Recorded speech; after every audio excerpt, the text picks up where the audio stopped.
Hey guys, just wanted to jump on here real quick, send out a little video. I know I've had some questions about how to use Zoom for, potentially use Zoom for your parent-teacher conference is coming up on Wednesday.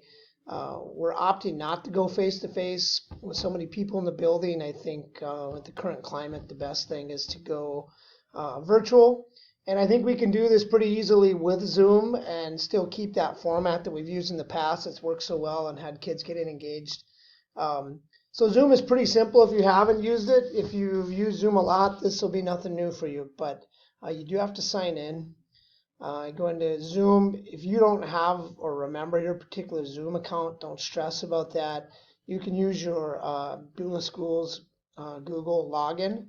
So since I'm already signed in, it's going to take me straight into Zoom where I can then set up a meeting and schedule my preferences. So when I go in here, I can just go over here, right here to this button, schedule meeting. And that's going to take me in here. We can call this conference, if I know how to spell, practice. We'll call this conference practice.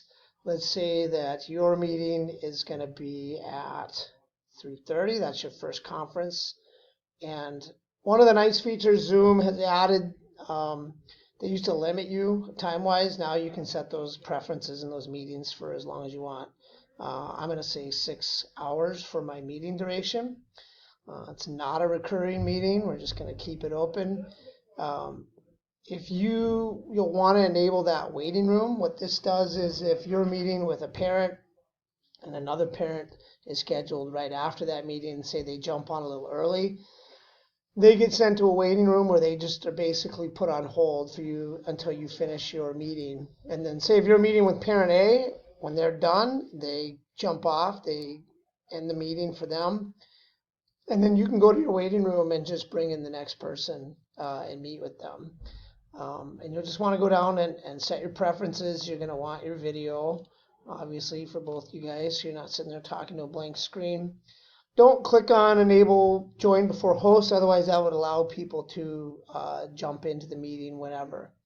You can mute people if you want, but that's kind of a pain if you're having to unmute parents when you're starting a meeting. And you do have the ability to record those. The way I envision this working was that when you're meeting with the parent and say that meeting's done and you've got 20 minutes until your next meeting, you don't necessarily need to end your meeting. I would just shut off your camera and your mic down at the bottom of your screen there, and I'll show you that on a different video. But you could shut those things off and then step away, go get a sandwich down in the staff room, come back, do whatever you need to do, and then at the when it's time for your next meeting, you could just jump right back on, and they would hopefully have that parent hanging out in the waiting room waiting for you to jump on and meet with them. So hopefully that answers a few of your questions. If you are still kind of unsure on some things, come and see me, and I'd be happy to walk you guys through this. So, oh, and at the end, make sure you save it. I'll show you in the next video how to retrieve that link and share that with people. Okay, thanks.